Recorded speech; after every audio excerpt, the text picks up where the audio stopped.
ouvindo a Tribo TDAH, o podcast que perfoca na sua vida. Eu sou a Tata Finoto. Esse é o podcast para você, que é desatento, hiperativo e impulsivo e deseja descobrir mais sobre transtornos de déficit de atenção e hiperatividade.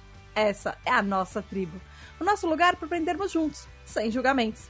Aqui também tem espaço para quem não é TDAH, mas quer nos entender melhor.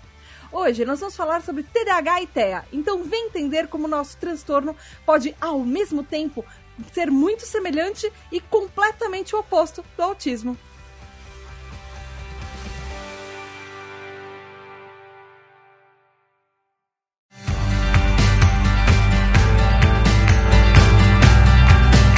Tribo, tudo bem? Aqui é a Tata Finoto e, nossa, esse mês a gente tem 2 episódios extremamente especiais. São episódios que eu estava recebendo pedidos há muito tempo, mas antes, calma, recadinhos. Você sabe, você que está ouvindo, sabe que todo o trabalho da Tribo TDAH literalmente depende de você. Então apoie o trabalho da Tribo TDAH, vai lá em apoia.se/Tribo TDAH e contribui com o trabalho. A partir de R$10, são só R$10 no seu mês inteiro. É menos de R$1 por dia. Você tem acesso ao grupo secreto da Tribo TDAH, que tem mais de 200 pessoas TDAHs, e também tem pessoas com TDAH e autismo, e pessoas com outras comorbidades e altas habilidades de superação. E a gente fala sobre tudo, sobre pets, sobre autismo, fala sobre tratamento, fala sobre medicamento, fala sobre como a arte influencia na nossa vida. Tem grupo de TI lá dentro, tem milhares de outros grupos dentro do nosso grupo, de pessoas falando sobre tudo ao mesmo tempo, inclusive sobre o filme, tudo em todo lugar ao mesmo tempo. Então vai lá, apoia.se/Tribo TDAH. E, além disso, os TDAH Hypers também mandam perguntas para os episódios, participam de episódios de roda de conversa, enfim. E recebem os episódios adiantados, então eles estão sabendo quais episódios eu tô gravando muito antes de você que tá só ouvindo aqui. E também os nossos TDAH Hypers têm direito a receber parabéns no mês do aniversário deles.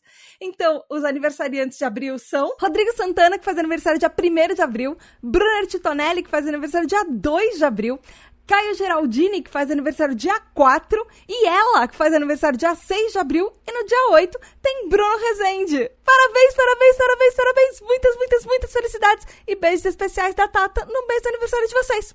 Então, vamos pro episódio? No dia 2 de abril é comemorado o Dia Nacional de Conscientização do Autismo, mas aqui na Tribo TDAH a gente vai fazer um mês inteiro, ou seja, 2 episódios sobre TDAH e autismo, essa comorbidade. E no Brasil isso virou lei, a Lei 13.652, assinada em 13 de abril de 2018. Então, é uma lei federal que ela institui oficialmente o dia 2 de abril como Dia Nacional de Conscientização do Autismo. E para isso, para falar sobre essa pauta maravilhosa, TDAH e autismo, TDAH e pessoas que estão no espectro autista, eu chamei pessoas que são maravilhosas, incríveis, que eu admiro muito, que também são TDAH e autistas ao mesmo tempo. E estão comigo, eu vou falar em ordem alfabética, Alpin Montenegro, que é lá do podcast Distraídos. Ele está em pequeno hiato, eu espero que um dia ele volte, mas enfim, também é influencer sobre neurodivergências, fala sobre interseccionalidade de gênero e etnia na saúde mental. A Alpin é TEA, TDAH e tem altas habilidades e superdotação. Ai, de novo, Alpin, você acha que é a única pessoa que já participou de 2 episódios da tribo.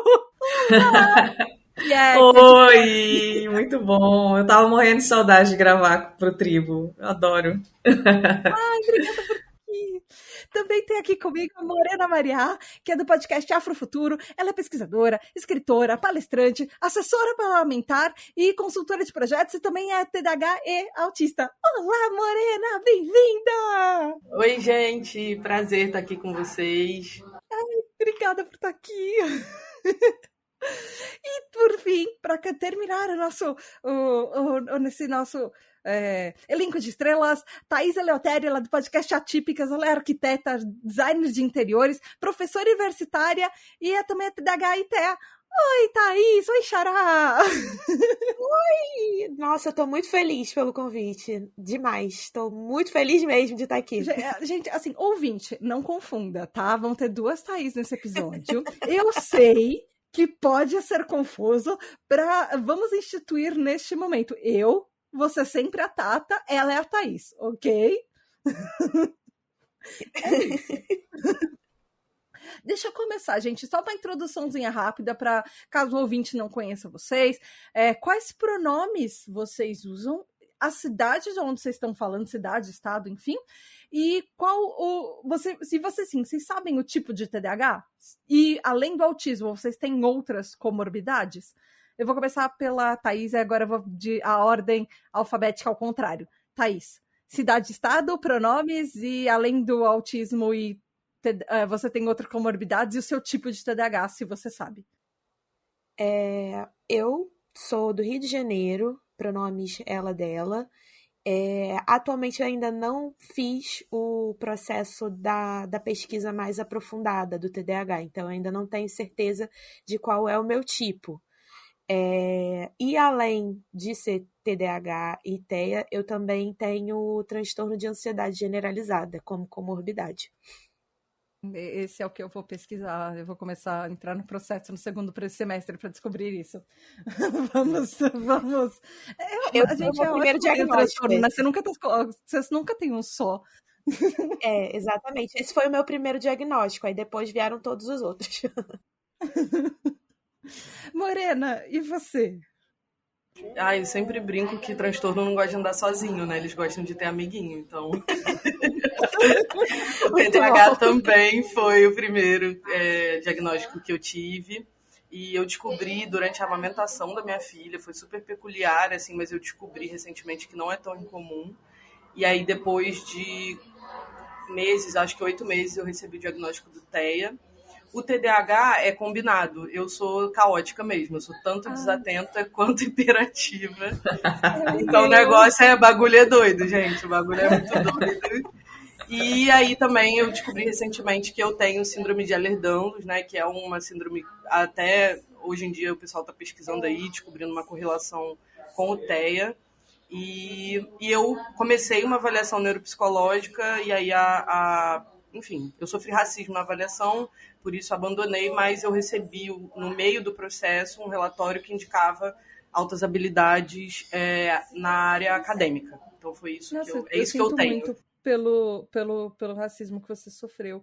Mas deixa eu só fazer um parênteses. O que é essa síndrome? Porque eu honestamente não sei. Eu acho que é uma síndrome que ela afeta o tecido conjuntivo. É como se ela causasse um defeito genético no colágeno do nosso corpo. E qual é o problema dessa síndrome? O colágeno, ele tá em todos os tecidos do corpo, né? Então, ela afeta o corpo inteiro. E aí os sintomas, eles são completamente aleatórios, tipo infecção urinária e enxaqueca. E, sei lá, umas coisas muito loucas, assim, sabe? Que você nunca vai correlacionar uma com a outra. E, enfim, foi super difícil chegar no diagnóstico, porque é uma doença rara. Então, foi chatinho de chegar, mas uma vez que eu cheguei, eu tô conseguindo me tratar. E aí eu li outro dia que existe essa correlação, né? Que existe uma prevalência maior dessa síndrome em pessoas autistas. Tá rolando já pesquisa em torno disso, mas eu acho que ainda não tem números até onde eu sei. Pode ser que eu esteja desatualizada, tá, gente? Caramba, não Eu já sabia. ouvi isso também em relação a algumas alergias e algumas intolerâncias. No caso, eu também sou celíaca, né? E eu já ouvi também isso, que é bem comum em autistas, a doença celíaca. A minha questão, assim, essa eu só vou jogar no ar, mas será que é mais comum pela prevalência ou é mais comum porque pessoas autistas se incomodam mais e falam mais sobre as coisas que incomodam? Porque pega, por exemplo, um TDAH, muito provavelmente a gente vai ignorar o problema até ele virar um problema maior. Aí e não vai ao médico até o... E pessoas neurotípicas, muitas vezes, de tipo, depois eu lido com isso, ou sei lá, sabe? Então, é um bom questionamento agora. Eu acho que você acabou de alugar um triplex na minha mente. Eu precisei chegar no limite de estar andando de bengala para procurar avaliação médica. Foi isso que aconteceu na minha família. Minha mãe estava quase morrendo lá pra gente poder ir atrás. Eu fico honestamente com essa dúvida, porque eu sei que tem principalmente para quem tem TEA e TDAH, tem uma influência de uma coisa está te incomodando muito. Aí o lado do TDAH de a pessoa, eu do futuro vai lidar com isso quando esse problema mais pra frente. Mais pra frente quando? Sei lá, uma hora. Enfim. Pois é. Aí eu fui parar no hospital ontem com uma infecção urinária brava por causa disso. Eu já passei por isso também. Porque começou porque eu esquecia de tomar água e ia ao banheiro durante um estágio. Porque eu tava só trabalhando e esquecia. Foi exatamente isso. Gente, acho que esse é um relato comum, né? Esse negócio aí de bexiga é um BO. Pessoas neurotípicas têm esse problema. Questionário, ouvinte, você que está ouvindo, quantas vezes você já teve problemas de bexiga e problemas por não ir ao banheiro e tomar água e esquecer completamente dos dois? Deixe nos comentários das redes sociais. Roupinha, e você? Eu sei que no seu TDAH, TEA e altas habilidades de superdotação. E eu estou esquecendo alguma coisa, eu não sei de alguma coisa. Tá, tem que falar os pronomes também, né? Meus pronomes são ela, dela. Eu não sou gaúcha, mas moro aqui no Rio Grande do Sul há 4 anos, na cidade de Santa Maria. Mas o quê? O tipo do TDAH. Tá, né? Meu TDAH é do tipo combinado, né? As comorbidades que eu tenho, que eu sei, por enquanto, são o transtorno de ansiedade, a depressão, né? Eu devo estar esquecendo alguma outra coisa também. Eu descobri recentemente que, ao que tudo indica, eu tenho asma, mas daí eu estou protelando para fazer uns exames e tal. Mas, né, eu faço uso da bombinha, mas é aquela coisa do TDAH só procurar quando ele está morrendo. Eu comecei a usar a bombinha, estou ficando bem? Pra que eu vou procurar? Tá bom. Eu tô quase mudando essa pauta no momento para, ao invés de TDAH e TEA, a gente falar sobre enrascadas médicas que a gente se meteu por causa do transtorno. Quando a gente tá lá no surto, né? Tipo, tá sendo levado quase pelo SAMU e a gente toma uma atitude. Sim, é por aí mesmo. Da última vez que a minha mãe me levou no hospital, ela teve que entrar dentro da minha casa, porque eu tava sentada no chão do banheiro, quase morrendo de tanto vomitar. E ela, por que você esperou tanto assim? Eu não, sei lá, né? Porque eu esperei. Acho que a gente pode mudar o título para freguesas de emergência, né? Freguesas do hospital. Eu já sou freguesa aqui no hospital da região.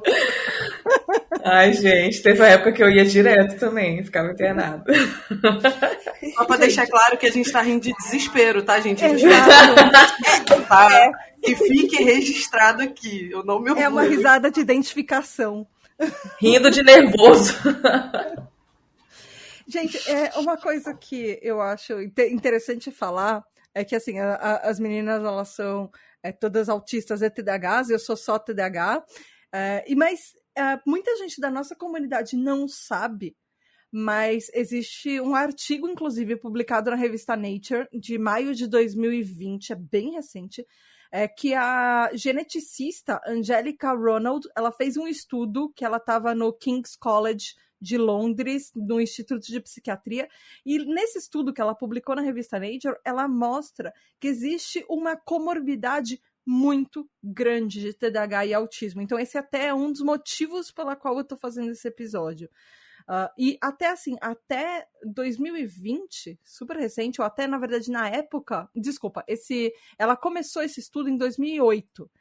O estudo foi publicado em 2020 na Nature, mas até 2008, inclusive, os critérios de diagnóstico não permitiam que pessoas fossem diagnosticadas com TDAH e autismo ao mesmo tempo. Era ou um ou o outro. Então, isso explica, inclusive, por que os diagnósticos de vocês são super recentes, porque o diagnóstico duplo, dessa dupla excepcionalidade, porque não podia diagnosticar com os dois. Ou era autista ou era TDAH, inclusive no DSM-5 até hoje consta, mas aí isso foi versões anteriores do DSM-5, mas isso foi mudando ao longo do tempo, por sinal existe um estudo chamado Evidence for Overlapping Genetics Influence on Autism and ADHD Behaviors in a Community Twin Sample, ou seja, tipo, evidências de influência genética sobrepostas em comportamentos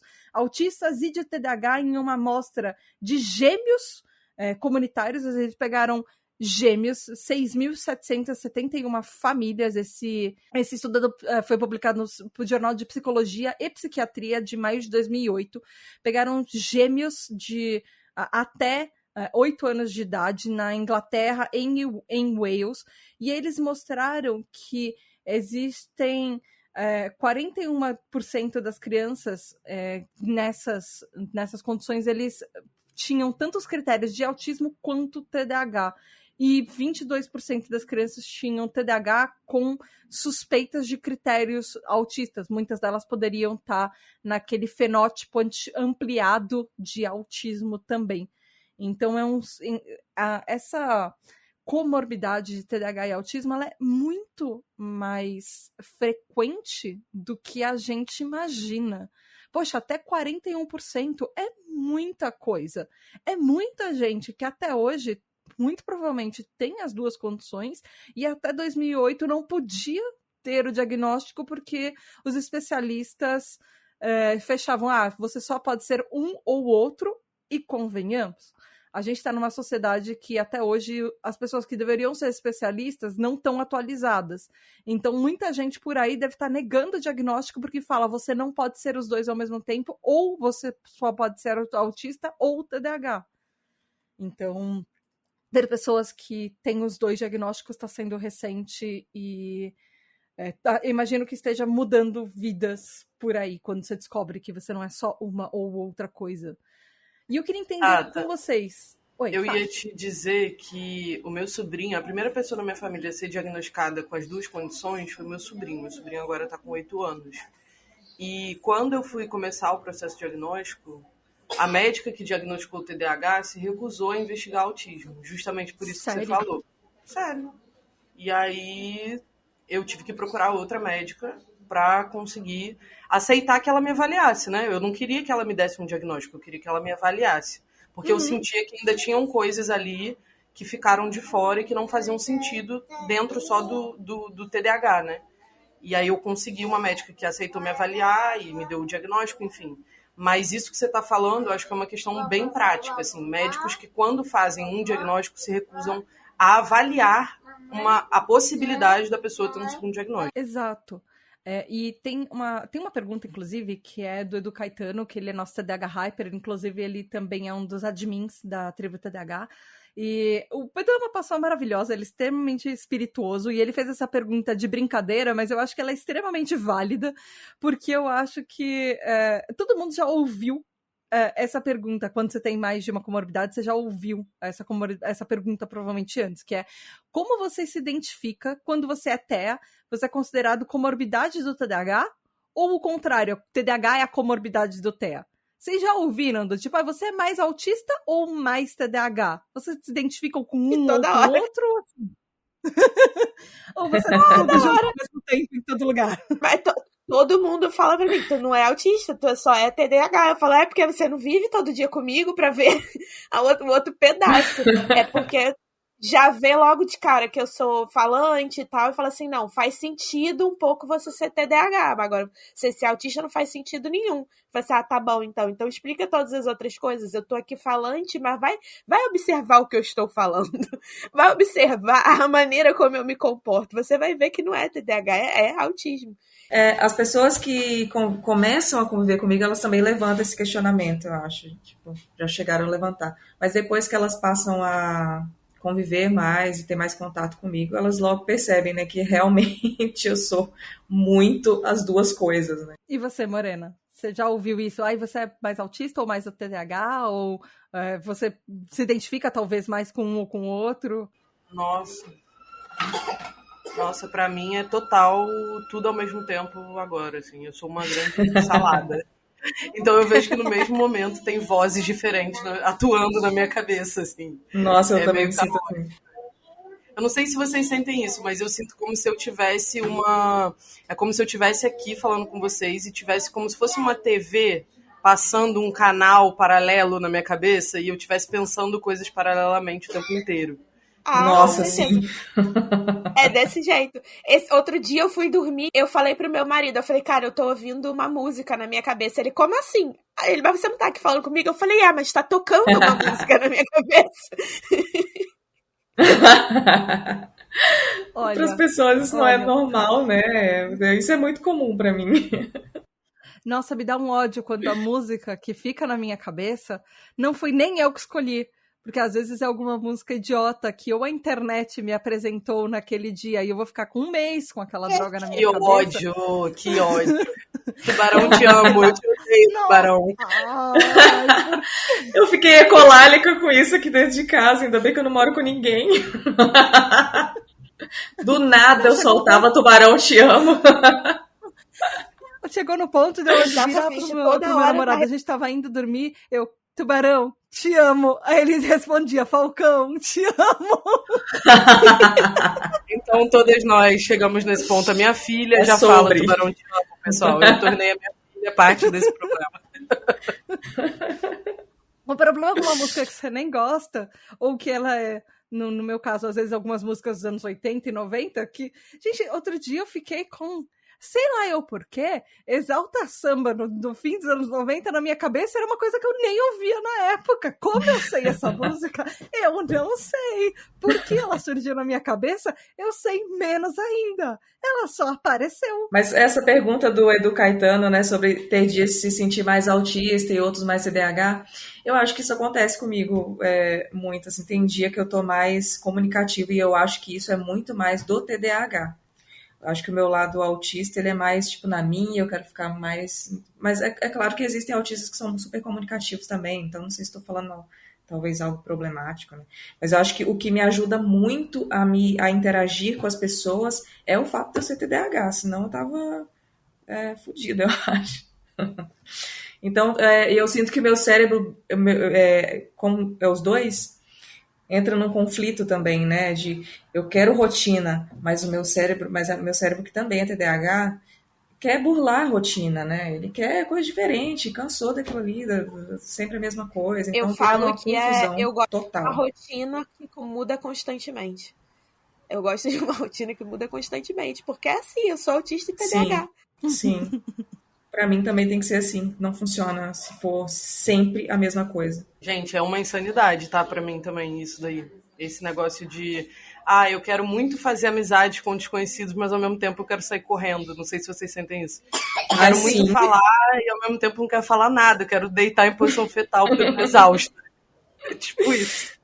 Sim, eu acho que entra muito em conflito também, né? Essa coisa de o autista costuma ter muito extremo apego à rotina, e daí o nosso lado TDAH fica, eu não aguento mais isso, pelo amor de Deus, muda esse negócio. E daí a gente está apegado à rotina, então a gente se desregula nesse processo e vai tendo que se virar, porque a vida continua, né? Nada para. Se tu tá estudando, se tu tá trabalhando, tu vai tendo que se adaptar ali e entre uma crise e outra. Eu sinto uma coisa assim com listas. Eu amo listas. Eu me guio em listas porque eu sou uma pessoa. A minha memóriazinha de queijo suíço é muito boa. A menos que eu tenha uma lista, eu vou esquecer alguma coisa. Inclusive, minha psicóloga fala que eu talvez tenha muito mais ansiedade do que o normal, então eu, como, por exemplo, estou para viajar. No momento que essa gravação for ao ar, já estou viajando. Eu comecei a fazer listas para viagem 2 ou 3 meses antes. Agora, um mês antes, eu abri uma mala, coloquei em cima da cama para pegar os itens que estavam na lista e colocar na mala para não esquecer. O negócio é que muitas vezes eu faço uma lista, eu pego a lista, rasgo e jogo ela pro ar e falo, já fiz isso em pauta de episódio, hoje nós vamos falar sobre isso. A gente começou a conversar e a lista foi pro ar e assim, o episódio saiu outra coisa completamente diferente. O primeiro episódio do ano, de 4 anos da tribo, com as pessoas que são os voluntários da tribo, que fazem parte, era isso, eu tinha uma pauta inteira de 10 páginas escrita e a gente começou a conversar sobre outras coisas. Virou uma pauta sobre história de diagnóstico. Mas eu tinha uma lista pra me guiar, porque senão eu ia esquecer. Não, e a TDAH traumatizada, né? Já fazendo a lista 2 meses antes, porque com medo de esquecer as coisas, porque a gente se traumatiza, né? De esquecer coisas importantes. Aí tu começa a ficar paranoico com aquilo ali e desenvolve a ansiedade, né? Que acaba vindo mesmo de brinde aí. Então, eu tenho uma pergunta muito boa, Ana Luísa Figueroa, que ela mandou assim, dentro da comunidade, na verdade, dentro da tribo TDAH, do grupo dos TDAH Hypers, inclusive a Ana Luísa também TDAH, TDAH Hyper, dentro do grupo dos TDAH Hypers, a gente tem uma piada interna que é TADAH, que é tipo todas as siglas TEA e TDAH juntas, para quem tem os dois, vira TADAH. Então, as pessoas que estão TDAH e TEA, vocês sentem mais próximos da comunidade autista ou da comunidade TDAH? Como é que vocês três, particularmente, funcionam com isso? Ou o contrário, de repente, assim, uma dúvida minha. Vocês se sentem, talvez, meio à parte das duas comunidades, porque vocês se identificam com algumas coisas, mas não é 100% contemplado, vocês não são 100% contemplados. Aí você falou tudo. Eu me sinto exatamente. um ET em todos os lugares. Exatamente, eu me sinto sempre a parte do rolê. Parece que eu tô sempre por fora da brincadeira, de alguma maneira. Eu já falei, né, que eu me sinto um ornitorrinco. Um bico de pato, um rabo de castor. Você acabou de definir minha sensação. Você acabou de definir. Vamos lá, vou pegar, tá? Vou dar crédito. Por favor, comunidade ornitorrinco. É isso, gente. Ornitorrinco, cat dog, né? Aquele cachorro, aquele desenho lá. É isso, é várias coisas numa só. Eu percebo que para mim é muito mais tranquilo quando eu vou conversar e me relacionar com alguém que também é autista e TDAH, porque as dificuldades e tal, elas se emparelham muito, porque às vezes quando a pessoa só é autista, normalmente ela me olha e não entende o porquê que eu tô tão agitada, porquê que eu tô falando tão rápido, porquê que a minha cabeça parece que tá a 1000 por hora, elas me olham como se eu fosse a parte. Então eu acabo, na verdade, eu acrescentaria uma coisa, a pergunta que a Ana Luísa fez, seria, eu acho que a gente se relaciona mesmo com a galera que é TDAH, né? Igual vocês botaram ali.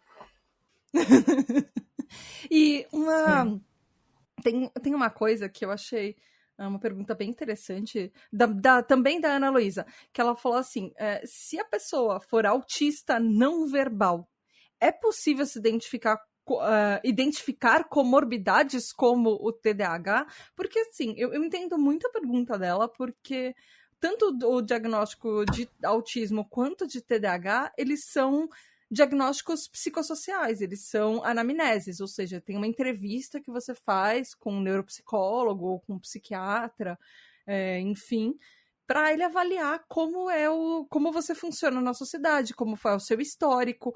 Então, eu imagino que talvez seja muito mais difícil para pessoas que têm tem algumas questões relacionadas à comunicação. Mas não impede que a pessoa seja TDAH e autista ao mesmo tempo. Mas como vocês veem isso? Olha, meu sobrinho é uma criança. Meu sobrinho é criança, ele é não verbal. E ele foi diagnosticado com as duas condições. Eu não sei te dizer como foi, assim, muito o processo, porque eu não morava tão perto dele na época, mas é possível, pelo que eu percebi, assim, do processo de diagnóstico, foi possível mesmo ele sendo uma criança não verbal. Então, provavelmente, o meu primo, ele o também diagnóstico foi. vem de fora. Do tipo dos pais, por observação. por É por observação tem muito dessa também. observação mesmo. A minha tia, né, o filho dela é TDAH, então ele ficou indo ao psicólogo várias e várias vezes, aí ela vai observando, tem os relatos dos pais, de pessoas que ficam com ele, por exemplo, da babá e tal, e aí montaram isso tudo e perceberam que ele era TDAH.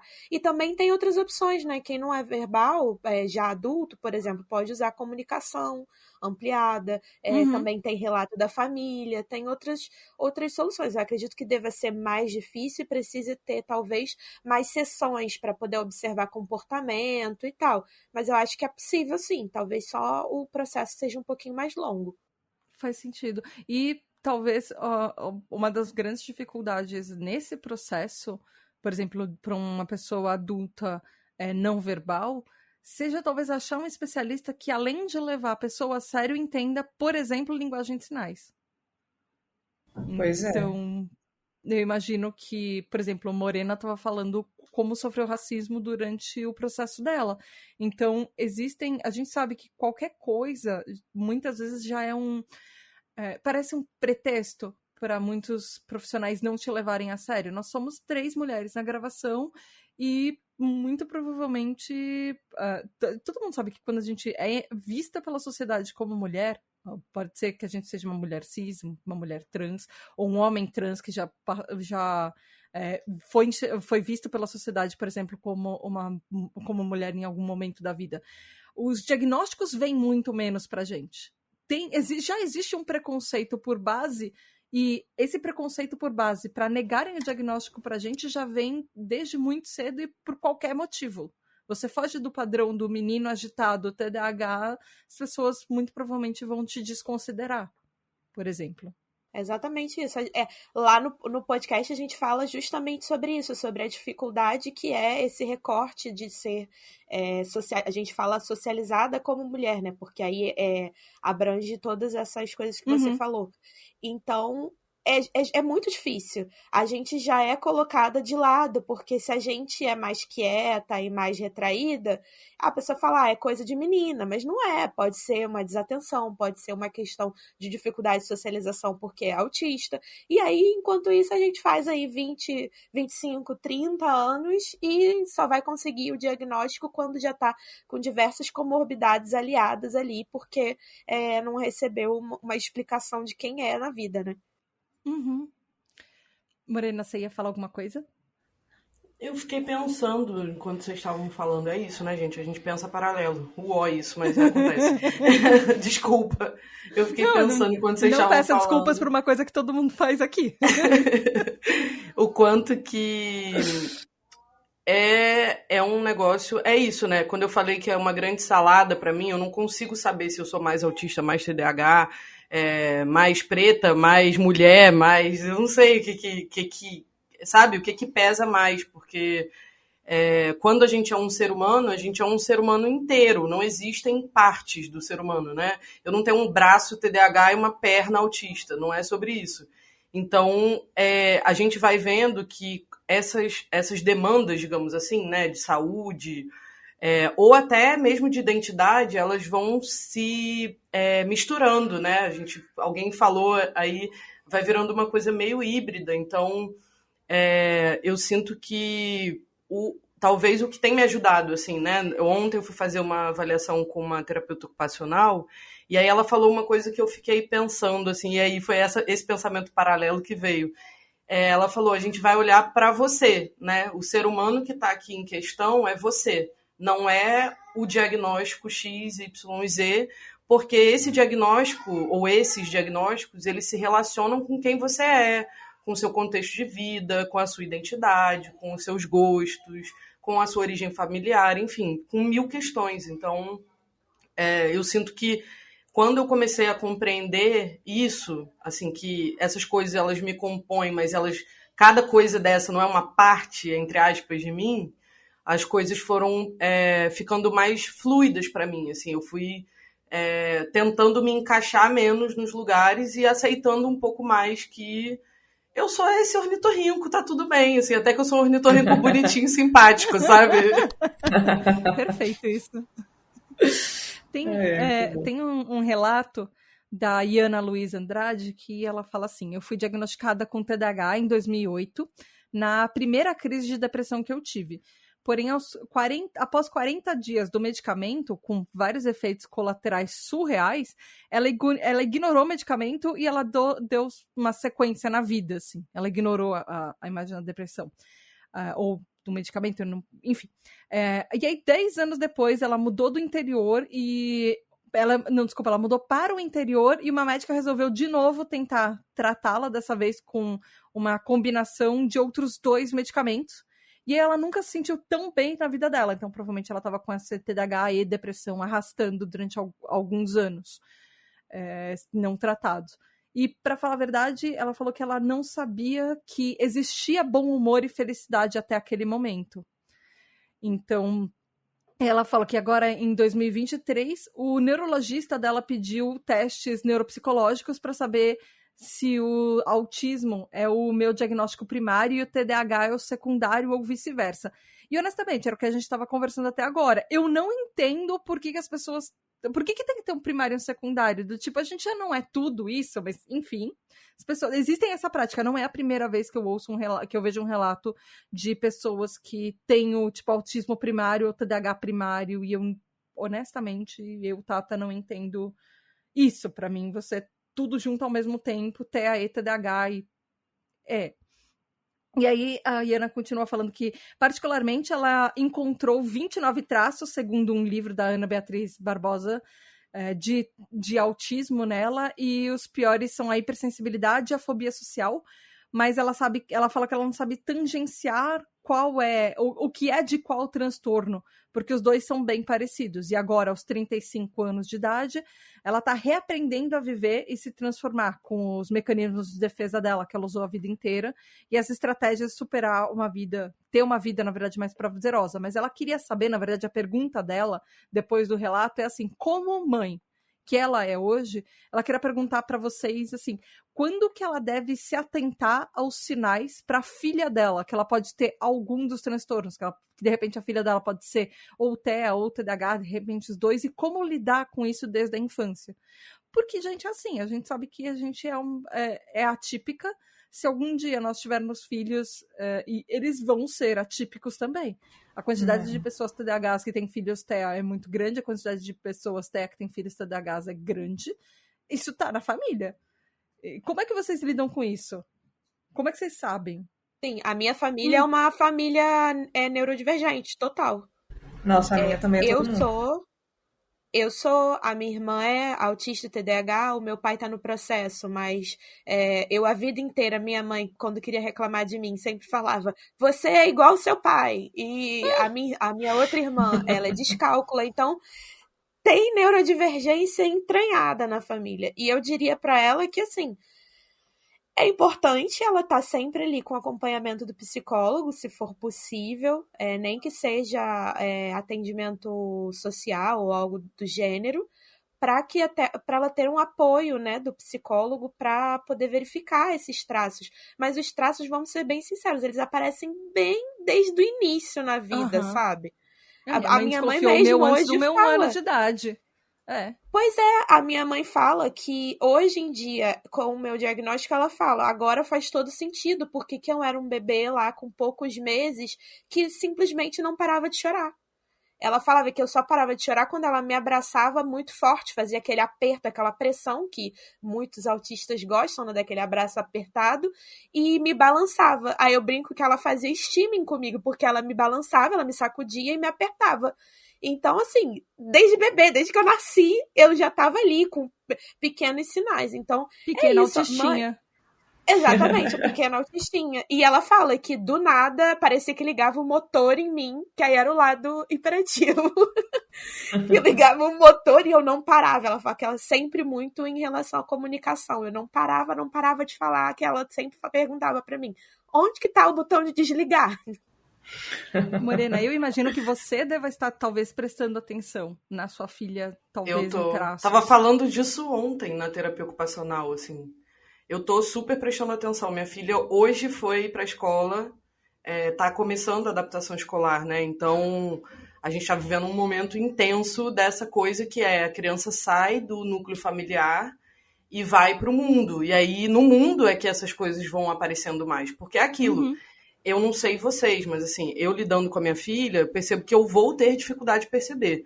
E aí, se eu pudesse dar qualquer tipo de conselho, quem sou eu, mas assim, se eu fosse dar qualquer tipo de dica, seria não tente fazer isso sozinha, porque a gente tá imerso na situação. É aquela história de não dá pra ver a ilha de dentro da ilha. Então, assim, a gente tá muito imerso. Então, acaba normalizando, né? Exatamente. Tem coisas que... E é muito comum na pessoa que é autista, eu não sei se vocês sentem isso, mas em mim, por exemplo, quando eu fui pro diagnóstico, fui pro acompanhamento com a psiquiatra, que é autista, e ela foi falando coisas que da minha fala eram sinais do autismo, eu fui ficando, meu Deus, todo mundo não sente isso? Não é assim pra todo mundo? Eu fui ficando chocada. Exatamente, então, foi isso que aconteceu na minha família. É isso, é muito difícil você ter essa percepção de que a forma como você se sente, a forma como você não é a forma como todo mundo se sente. Então, eu sinto que um acompanhamento externo é muito importante. E, assim, tem outras coisas, por exemplo, a minha filha, eu tenho muita aversão à textura, eu tenho um comportamento evitativo em relação, por exemplo, à sujeira. Se cai um negócio, eu já fico em crise, assim, é difícil para mim lidar com, tipo, derramou uma bebida, ou até a garrafa suou em cima da mesa aqui do meu lado, tá acontecendo agora. Eu já tô angustiada botando um paninho para secar. Então, eu vejo que a minha filha herdou um pouco dessa coisa. Ela quer sempre lavar a mão, ela não gosta de ficar com o pé sujo. E aí eu não sei se isso é da criação ou se isso é um sinal. E quem vai poder me dizer também, isso? Né? Ela acabou pois pegando a pandemia também. Total, ela tem fator. umas dificuldades aí de pandemia, de socialização. Acho que quem vai poder dizer é isso, é um psicopedagogo, é uma psicóloga. Agora na escola ela vai ser olhada com mais atenção por outras pessoas, então é importante contar com outros olhos, né, com outros olhares que possam contribuir para essa percepção. Pois é, eu comecei a apresentar sinais a partir dos 2 meses de idade, né? Então, mas a minha mãe, por ser autista também, ela naturalizava muito os traços do meu comportamento, né? Ela achava que, né? E, bom, com 2 meses de idade eu comecei o meu primeiro instinto foi beliscar no braço da minha mãe, assim, né? Isso se estendeu pro resto da vida. Hoje em dia eu tenho dificuldade porque eu não tenho ela por perto, inclusive, né? Para eu poder ficar ali me regulando no braço dela. Mas era quando eu entrei. beliscar de doer? Não, é um belisquinho leve. Eu acho que às vezes doía, assim. Às vezes ela me dava um tapa na mão, mas eu não conseguia parar, enfim. E depois eu fui desenvolvendo outras formas de me regular também. Quando ela me colocou no colégio, eu tive uma crise horrorosa. Ela teve que me trocar, ligaram para ela. Eu tive uma crise horrível, né? Porque era muito estímulo sensorial, era uma escola pública, era muita criança, muito barulho, tinha o barulho que fazia do sinal, né, para tocar. Enfim, vários cheiros, várias coisas. Eu entrei numa crise muito forte. Ligaram para ela, ela foi me buscar. E aí precisou me colocar na escola particular, que tinha pouquíssimos alunos na minha turma, acho que tinha 7 crianças só, e daí foi mais tranquilo para mim. Então, mas eu só fui diagnosticada, tipo, com mais de 30 anos, né? E ao longo da vida, eu sou uma pessoa preta também, então eu fiz muito masking, eu acredito que muito mais masking que uma pessoa autista que é branca, enfim, porque eu queria ser aceita, eu era muito mais julgada também, eu ainda sou, né? É uma questão de sobrevivência, né, na verdade. Sim, e daí nisso também eu entrei numa crise de identidade absurda, né, de 2 anos para cá, porque eu comecei a me questionar também o que eu gosto realmente, o que eu passei a gostar para poder agradar os outros, né? Então, entrei nessa confusão toda aí. E agora que aos poucos eu tô, né, descobrindo quem eu sou de verdade, digamos assim. O diagnóstico me ajudou muito nessa parte. De descobrir quem eu sou, no caso. Demora pra gente descobrir, né? Porque, assim, a gente vai gostando de algumas coisas ao longo da vida, por exemplo, e aí, por exemplo, pensando no meu caso, quando eu era mais nova, eu comecei a gostar de ouvir metal, e só que para pertencer ao grupo das pessoas que ouvem metal, heavy metal, gótico, enfim, melódico, as coisas que eu ouvia, eu tinha que me comportar e me vestir de uma maneira, senão eu não seria levada a sério no grupo. Tanto que eu mudei meu guarda-roupa e meu guarda-roupa ficou 99,999% de roupas pretas e correntes e calças pretas e blusas de banda, senão eu não seria aceita no grupo. E hoje eu ouço várias outras coisas, por exemplo, e aí às vezes eu fico pensando, nossa, a Thaís de 20 anos atrás talvez se envergonhasse a Thaís hoje porque não é true heavy metal, mas em compensação hoje eu falei, nossa, que besteira, sabe? Eu continuo gostando das mesmas coisas, na verdade eu gosto de várias bandas ainda, mas não significa que eu não vou apreciar outras coisas que eu acho que são incríveis e eu aprendi que produções culturais podem ser boas em diferentes gêneros e eu era uma idiota por ter preconceito musical, por exemplo. Mas eu tinha que me encaixar naquele grupo, eu tinha que fazer, e isso vem... eu imagino que muito do TDAH, a gente... É do TEA também, sabe? Eu acho que é muito de ser neurodivergente, ser deixado de lado, a gente veste tantas máscaras e deixa várias coisas de outras partes nossas enterradas para tentar pertencer a alguma coisa que nem sempre é quem a gente é. É isso. Nossa, esse negócio da feminilidade tá me pegando de um jeito que, assim, não sei. Eu esqueci até de falar meus pronomes, né? Por enquanto, meus pronomes são ela, dela, porque eu tô em crise demais com essa treta do gênero, gente. Assim, eu sempre fui confundida com homem. Sempre. Desde criança. E a minha mãe também. As pessoas sempre achavam que minha mãe era travesti, porque a gente é muito alta. A gente é grandona. Minha mãe tem tipo um 7'8" e tal. E não que isso seja ofensivo de maneira nenhuma, mas isso denotava que a gente não tinha uma performance de gênero tão perfeita, né? As pessoas não entendiam direito a nossa performance de gênero, ou não entendem ainda, porque outro dia eu fui confundida de novo, não tem nem 2 meses. Enfim, e aí isso me deixa numa crise, assim, porque, de fato, depois do diagnóstico, eu consegui compreender muitas coisas, e eu acho que tem coisas que realmente são do TEA, e como a Thaís falou também, desse negócio da maquiagem, eu não consigo usar salto por conta da questão da síndrome, porque eu viro muito pé, então tem coisas que eu realmente também não consigo fazer, eu não tenho coordenação motora para fazer uma maquiagem, delineador, tipo, é impensável para mim conseguir fazer um negócio desse. Então, é difícil, assim, conseguir se adequar. E aí, eu ultimamente olho e falo, mas será que eu quero mesmo me forçar a fazer isso? Sabe? Tipo, pra quê? O que eu tô ganhando com esta bosta? Nada.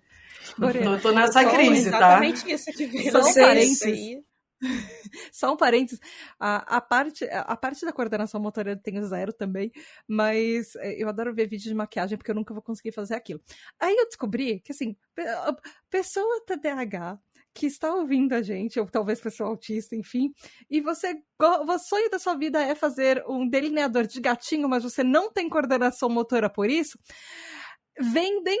existem marcas de delineadores que vendem um negócio que é tipo um carimbo, e aí você faz o olho de gatinho com o carimbo e já completa com o resto do delineador em cima do olho com o resto. Então, essa é a minha dica. Genial, adorei. Nossa, assim, tem uns truques também, né? De botar, tipo, fita adesiva e... Adorei, vou continuar não usando, gente. Vou aproveitar para continuar não usando. Assim, eu pensei a mesma coisa, mas não falei. É muito boa ideia, não usarei. Eu acho massa demais maquiagem, mas eu não uso, querer, não. Mas... mas eu também não consigo usar. Eu acho que eu já acho um sacrifício. Tem uma sensibilidade muito grande no rosto. Pois é, eu também. O protetor solar eu tô aprendendo a usar sempre que eu saio de casa, mas é muito difícil por causa da textura, né? Incomoda muito. E o cheiro do protetor também, enfim. Já usei várias marcas. Eu não separei estudo sobre isso. Eu não separei estudo sobre isso, mas eu tinha separado para um episódio que ele tá ainda na gaveta, que um dia eu vou fazer, que é um episódio teórico só sobre autismo e TDAH, mas eu sei que tem estudos falando que a fluidez de gênero e de identidade de gênero é muito maior em comunidades neuroatípicas. Existem estudos que estudam especificamente o autismo e fluidez de gênero ou pessoas trans ou não binárias em autistas, e parece que proporcionalmente na população é uma proporção maior, talvez por não se encaixar nas caixinhas sociais. E eu imagino que isso não deva parar no autismo. Eu acho que existem estudos, talvez nem tantos com TDAH, mas neurodivergência de uma forma geral. As caixinhas que existem na sociedade, talvez a gente não se enquadre tanto nelas, ou a gente não ache que talvez elas façam tanto sentido. Será? Tem um termo pra isso, chama outgender, que é tipo o gênero autista, que as pessoas autistas sim. realmente são totalmente fora da casinha. Eu sou bissexual, né? Então, na verdade, assim, eu olho pra bissexualidade e falo, gente, eu sempre gostei de pessoas e é isso. Isso nunca foi uma questão, assim, pra mim. Nunca entrei numa reflexão, mas será que eu deveria, tipo... Então, acho que tem essa vivência do gênero e da sexualidade num lugar que eu não consigo entender a regra, portanto, eu não consigo performar a regra. E aí, por isso que eu acho que conceituaram esse negócio de outgender. Faz sentido. Pois é. Eu não performo a feminilidade padrão desde a infância, né? E eu nem tinha noção também de muita coisa por ser autista. Tipo, teve coisa que eu fui perceber que eu era criticada lá na infância, na adolescência, que eu não entendia direito, e eu fui entender só com 25, 28, 30 anos, só depois do diagnóstico, assim. Então, e eu também sempre fui confundida, né, eu digo que eu sempre sofri transfobia, porque as pessoas questionavam muito com relação à minha sexualidade. Quando eu era adolescente, já chegou a passar a pessoa perto de mim e falar que desgraça é essa, né? Tipo, é homem ou é mulher, né? Qual é a tua? E, enfim, várias coisas assim. Eu já tive a minha integridade física ameaçada também por ter um grupo de pessoas que não olharam para mim, não entenderam o que eu era e queriam me bater também, né? Então, eu já passei por várias situações assim, desde adolescência, infância, enfim. Porque eu não tinha noção também, né? E depois, quando eu passei a ter um pouco de noção, eu comecei a tentar performar mais. Mas eu não me identificava com isso, então chegou um ponto que eu não aguentei. Não deu certo, né? E não deu certo, E eu acredito também que tem entrado também a transfobia mais no capacitismo também, e talvez mais racismo, não sei, é uma junção São de várias tudo. maluquices, tá? E essa questão do gênero, eu acho que para mulheres negras é bem diferente, porque a gente realmente não é tratada como mulher, né? Tem essa questão do gênero com raça, é um rolê à parte, assim. Pois é, tem E mais isso. tem uma camada muito extra, porque é isso, essa performance da delicadeza, da feminilidade e tudo mais, ela não se aplica a mulheres negras, né? Então, é complicado pra gente. Mesmo eu até diria que a minha mãe e eu performávamos, digamos, uma feminilidade que é aceita de alguma forma, mas ainda assim tinha umas falhas, né, na performance que a voz grave, o tamanho, né, essa coisa de ser um pouco espalhafatosa por ser TDAH e tal, e falar demais, enfim. Acho que isso contribuía. Pois é. Eu cheguei a questionar até recentemente sobre. As pessoas geralmente falam que eu sou fofa, né, e tal. É sempre extremos. Ou eu sou fofinha ou eu sou agressiva, né? Não tem meio termo. E daí eu comecei a me questionar por que que eu sou. Se eu realmente, essencialmente, assim, se eu sou uma pessoa fofa mesmo, ou se eu me fiz fofa no decorrer da vida para eu sofrer menos, né? Eu tenho um apego, inclusive, até o óculos de grau, né? Por exemplo, eu não saio da porta do meu apartamento para fora, eu não saio sem meus óculos de grau. Meu grau é pouco, então às vezes eu consigo sair sem, né? Sou míope, não enxergo de longe. Mas eu penso que vão me tratar diferente. Eu acho que o óculos vai amenizar um pouco o racismo das pessoas, sabe? Vão olhar para mim, tipo, não. Eu fico tentando amenizar isso, né? Então, quando eu vi que eu precisava de óculos, eu vibrei muito, porque eu pensei, isso vai me ajudar a passar mais, a, ser, tipo, a passar mais despercebida, não sei se essa é a palavra. Então tem todas essas coisinhas, né? Assim, eu do meu lugar de fala de pessoa branca, mas eu me identifico com algumas coisas que vocês falam, porque por causa da parte do TDAH de hiperativo, eu sempre fui uma pessoa agitada demais. Então, talvez eu fosse aquela pessoa que me impunha muito, que chamava muito atenção.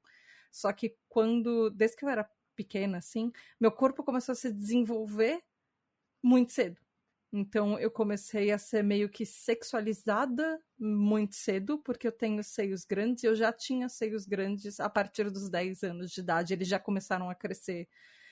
E eu assumi um lugar muito do que você está falando, Alpin, de tentar ser a pessoa fofa. Porque se eu sou a pessoa fofa, a pessoa que as pessoas forem, Olha só. a Tata é legal, a Tata é fofa, então elas não vão me hipersexualizar pelo meu corpo. Então, até hoje eu faço vídeos e as pessoas às vezes comentam, por exemplo, dos meus seios balançando porque eu tô me mexendo, eu tô hiperativa enquanto eu falo, e as pessoas não estão prestando atenção no que eu tô falando, mas em como eu estou me movendo. E tem, eu acho que uma coisa disso, por exemplo, do fato do TDAH da gente se mexe demais, a gente às vezes parece que a gente tem personalidades maiores do que a vida. Então, você começa a ser você mesma num grupo, especialmente um grupo de homens, eles vão te chamar, eles vão te olhar e o olhar deles vem em algumas formas, e não necessariamente são formas confortáveis. Ou você está chamando muito atenção, então você é a pessoa que ou você é barraqueira, ou você é agressiva, ou você é a menina talvez que vai se mostrar demais, ou você eles te veem como se você estivesse querendo chamar atenção por você ser sexy, ou que às vezes a única coisa que a gente quer é existir. E aí eu igual a Alpin, eu tentei ser a pessoa fofa, e eu gosto desse lugar de tipo, Tata é a pessoa fofa, porque aí eu assumo esse rótulo, e é como se assumindo um rótulo eu negasse os outros. Sim. Faz sentido? Sim. Isso. Faz sentido. Só que aí entra uma questão, né? Eu tenho esse lado fofinho mesmo, né? Mas eu quero também que as pessoas tenham a liberdade de poder mostrar as minhas outras faces também, sim, sabe? Sim. E é isso que eu me sinto. Como que eu digo? Que palavra? Ai, me fugiu aqui. Eu sinto que eu sempre senti que eu precisei me policiar, né? Tipo, porque eu era uma criança que falava as coisas na cara, que chamava os outros de racista. Eu era uma criança assim que peitava os outros, entendeu? Que defendia meu irmão, né? E tal. E aí depois eu fui murchando, porque comecei a sofrer muita, né? As pessoas começaram a me zoar, enfim.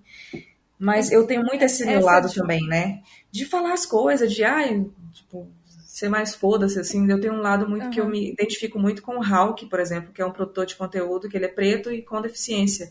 Eu fico, velho, eu queria mostrar mais esse meu lado para as pessoas, assim, de falar as coisas, falar, foda-se também, não quer me seguir, não me segue, entendeu? Não vou ficar aqui passando mão na cabeça de ninguém. Ai, meu sonho, mandar as pessoas eu não ligo, eu prefiro, e eu não gosto mesmo, eu prefiro que baixe o meu número de seguidor para metade ou para menos, mas eu não quero que as pessoas fiquem lá me seguindo por desencargo de consciência, por não sei o que, eu não gosto dessas coisas.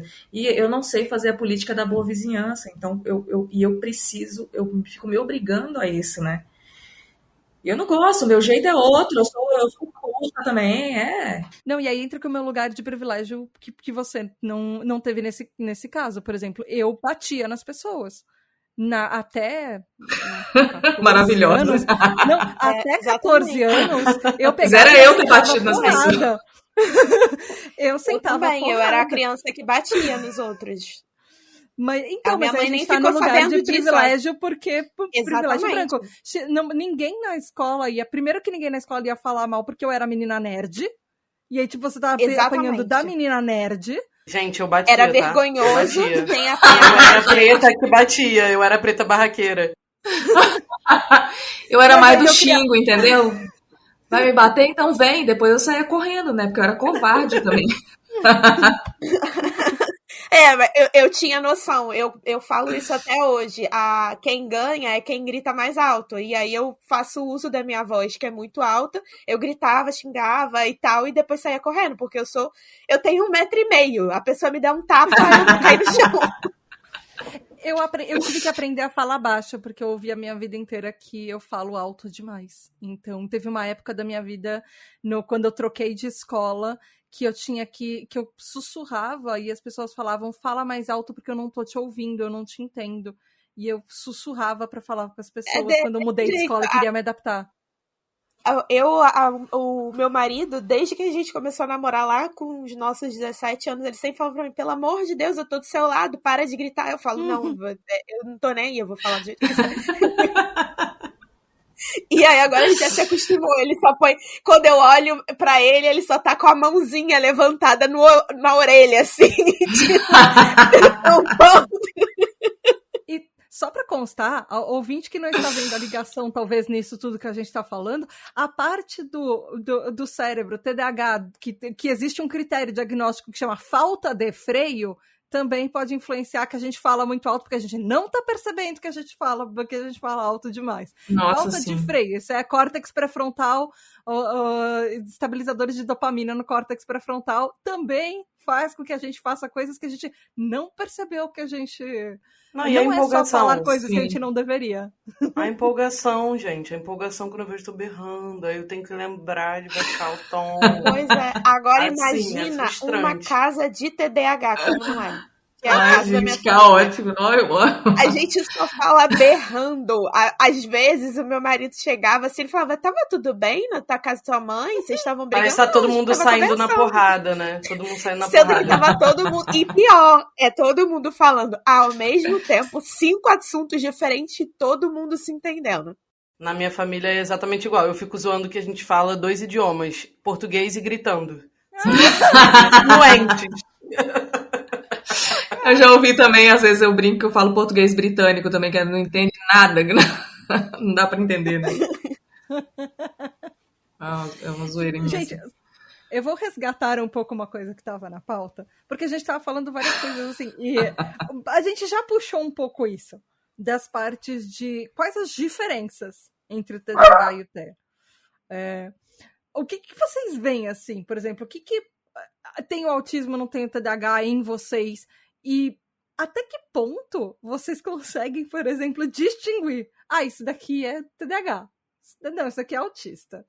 Como é que vocês veem isso? Como é que vocês sentem isso? Só para puxar, tem uma coisa que eu copiei que eu fui pesquisar e eu copiei do próprio CID-11, que existe uma parte do TDAH que ele fala o TDAH como comorbidade e o autismo, que ele fala que tem algumas anormalidades que, segundo, isso daí é, gente, palavras do Cid, tá? Não foi eu que escrevi anormalidades, por sinal eu dei a sua palavra, mas enfim, que tem algumas coisas que são observadas em pessoas que são TDAHs e também estão dentro do espectro autista, como, por exemplo, no TDAH, a falta de atenção, a impulsividade, a hiperatividade, mas também, diferente do autismo, no TDAH, a gente não exibe o déficits persistentes que definem algumas coisas no autismo, por exemplo,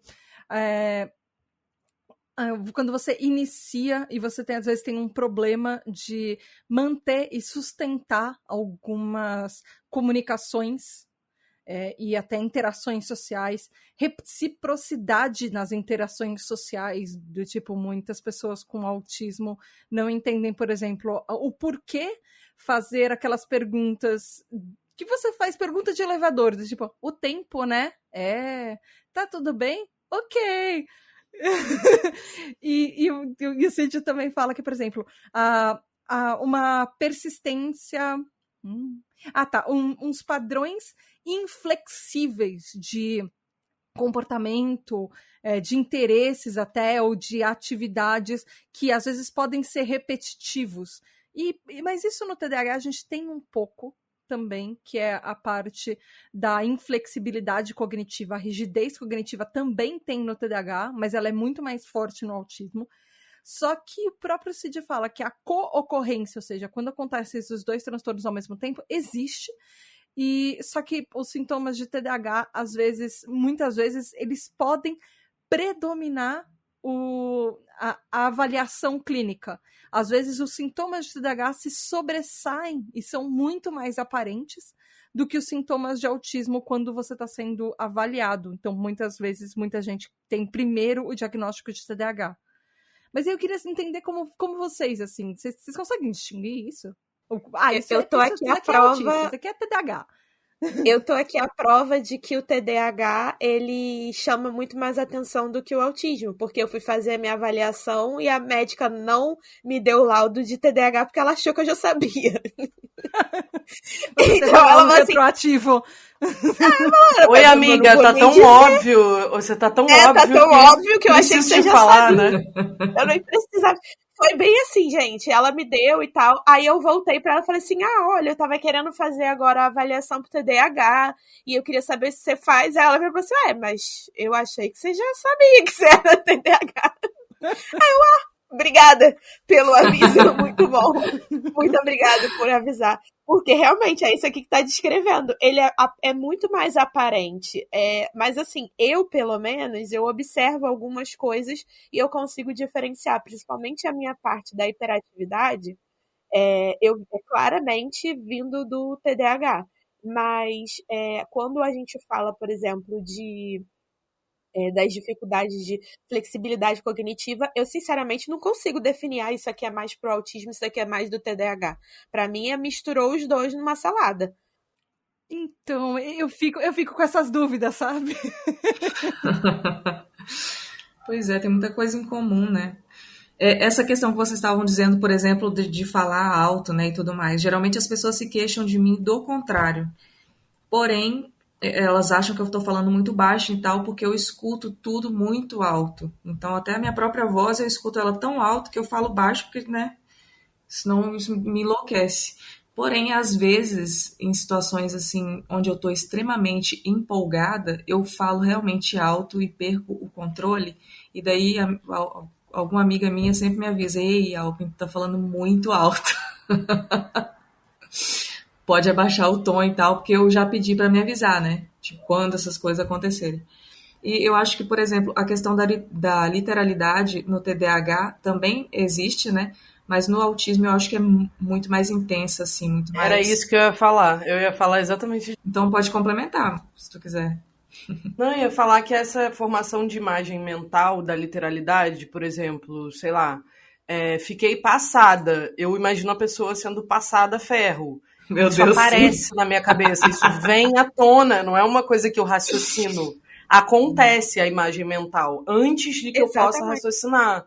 Então eu vejo que no autismo acho que isso é mais exacerbado realmente, porque as pessoas, pelo menos as pessoas com quem eu convivo, que são TDAH, elas não são tão literais, assim, né? Sim, nesse nível. E aí, enfim, eu acho que tem algumas coisas que realmente são muito parecidas, tipo hiperfoco. Pra mim, a coisa mais grave, assim, do TDAH, que é muito, assim, gritante, é a disfunção executiva, gente. É a parte que eu mais odeio. Nossa, É a pelo parte que eu amor de mais tenho Deus. vontade de dar com a cabeça na parede, assim. Qual delas especificamente? Porque É são tipo isso. São muitas. Eu acho que eu gabaritei as disfunções executivas, porque eu tenho todas. Inclusive, no meu laudo tá lá, que é o meu pior, a coisa mais intensa que eu tenho é essa área da disfunção executiva. A minha E aí também. agora eu tô fazendo pós-graduação de neuroarquitetura, e aí a gente teve uma aula de neurociência, ele explicou o que acontece dentro da nossa cabeça para ter a disfunção executiva. Aí eu fiquei assim, eu falei, tá, entendi. Basicamente, os fios no meu cérebro, eles estão ligados errado. Obrigada pelo aviso. Tem menos conectores, de uma certa, por exemplo, de dopamina. As mensagens não chegam direito porque a gente tem menos ligações.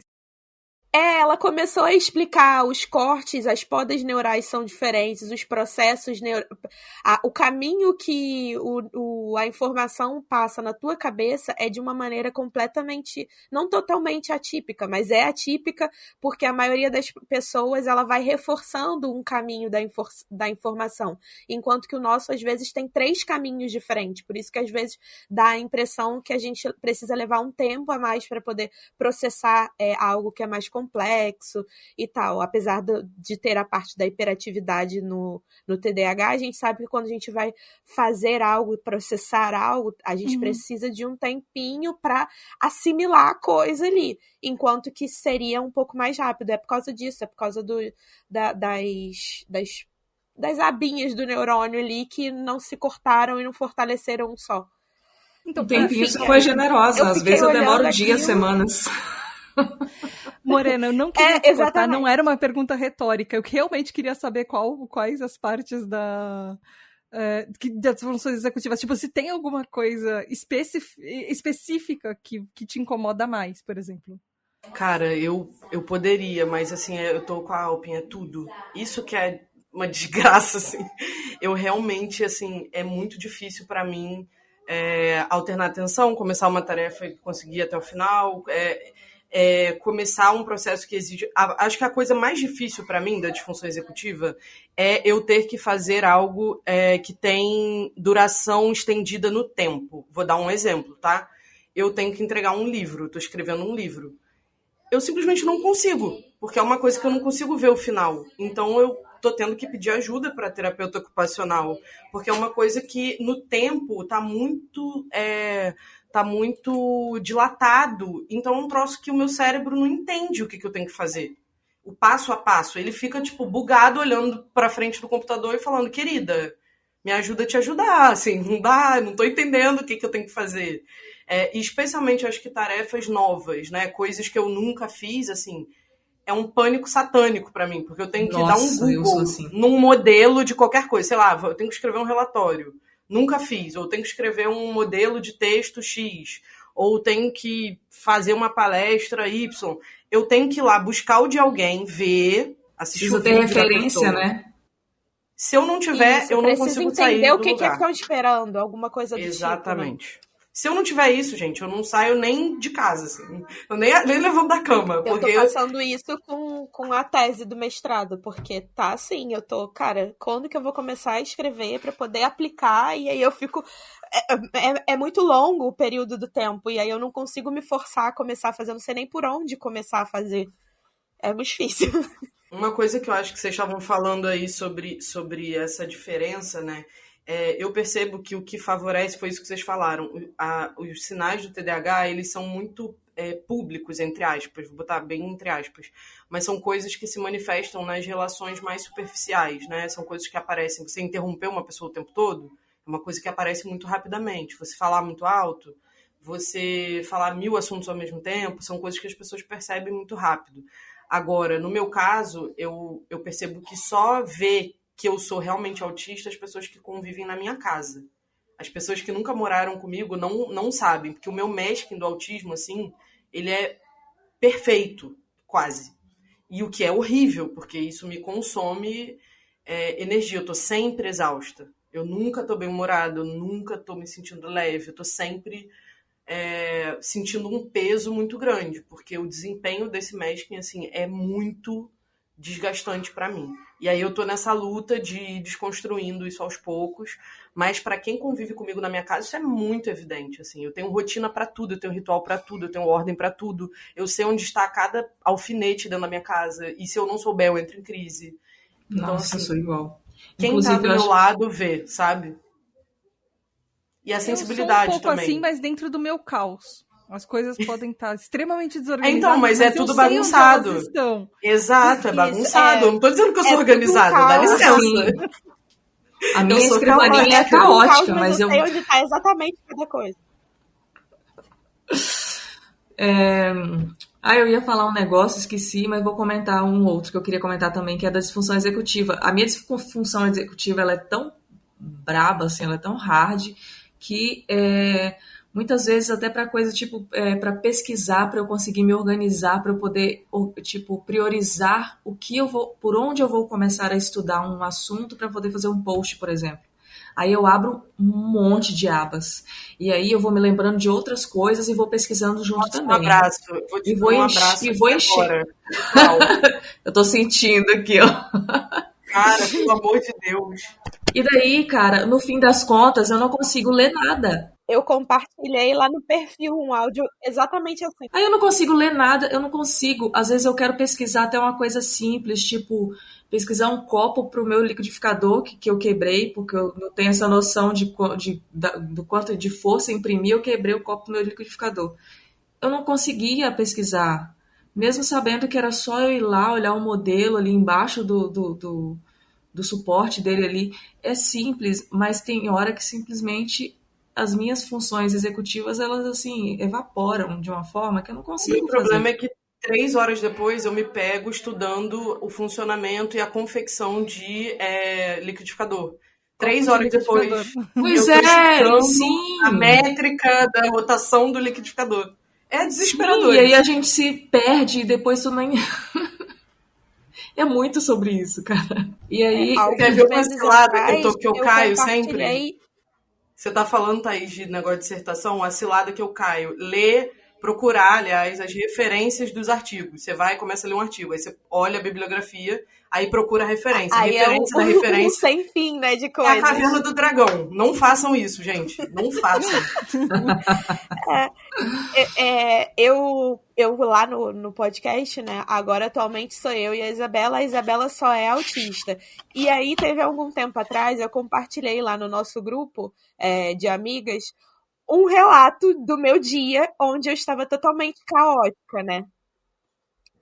E aí Basicamente, eu digo que eu amanheci o dia, descobri que meu cachorro não tinha ração, resolvi fazer um bolo. E aí eu ia descrevendo várias coisas que na minha cabeça se conectavam completamente. E aí, depois que eu mandei isso pra ela falou, Thaís, pelo amor de Deus, escuta teu áudio e percebe o que você tá falando, porque não fez sentido nenhum. Mas pra gente fez, ué. E aí eu acabei compartilhando isso lá no perfil, botando lá como um exemplo de como que acontece, qual é a representação da disfunção executiva para quem tá vendo de fora. E aí era esse caos, eu explicando para ela o caos do meu dia, que eu comecei várias coisas e não terminei nada, e o motivo pelo qual eu comecei uma coisa e depois a outra eram motivos completamente descabidos. A minha cachorra não tinha ração e eu resolvi fazer um bolo. O que uma coisa tinha a ver com a outra? Num grupo de amigos, a gente tinha... a gente ficava brincando que se tem um ou mais TDAHs presentes no recinto, toda conversa se torna TDAH, porque nós tínhamos 2 TDAHs. Hoje eu percebo que existem mais pessoas naquele grupo de amigos que eram neurodivergentes, porque neurodivergentes se atraem, às vezes a gente não sabe, mas as conversas começavam nisso, tipo ração de cachorro. No fim a gente tava em, sei lá, viagem para a Escócia. O que a viagem da Escócia tinha a ver com ração de cachorro? Não sei. Mas as conversas davam voltas, às vezes, por algum motivo, elas voltavam para o ponto de partida.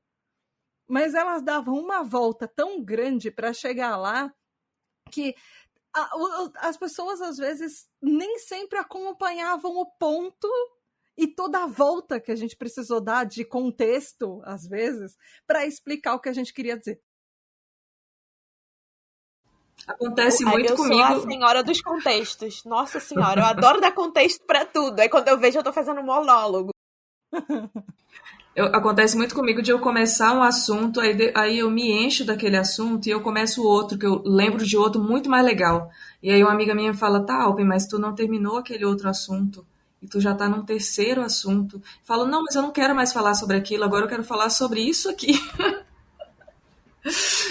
Gente, eu vou abrir um parêntese mais 18 aqui, mas esse negócio do contexto é um negócio que, assim, pelo amor de Deus, pra mim, eu já entendi que eu tô ali no espectro da sexualidade e tal, ali pra demissexual, e, assim, a questão da sexualidade sem contexto, assim, eu fico bugada, tipo...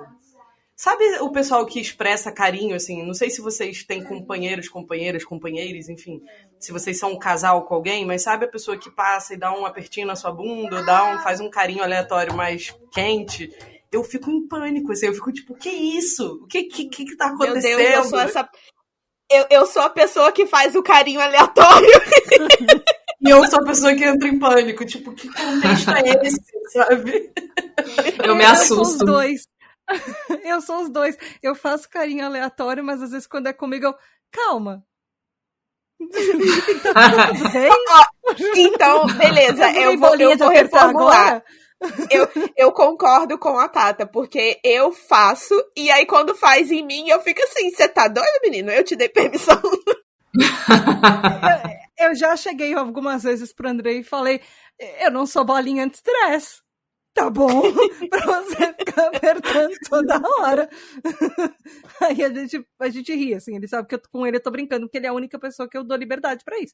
Mas é uma questão, obrigada. O meu cérebro, meu cérebro ele entra em pau, assim, ele dá um tela azul, tipo, o que é isso, sabe? O que tá acontecendo aqui? E isso é uma coisa que eu e o Hugo, a gente conversa e tudo mais, e virou pauta de terapia também, porque eu acho que envolve outras questões mais profundas, mas assim, num lugar superficial, é engraçado o bug que o meu cérebro fica, assim, ele fica tipo, o que é isso que tá rolando? Então eu só resolvi trazer isso aqui aleatoriamente.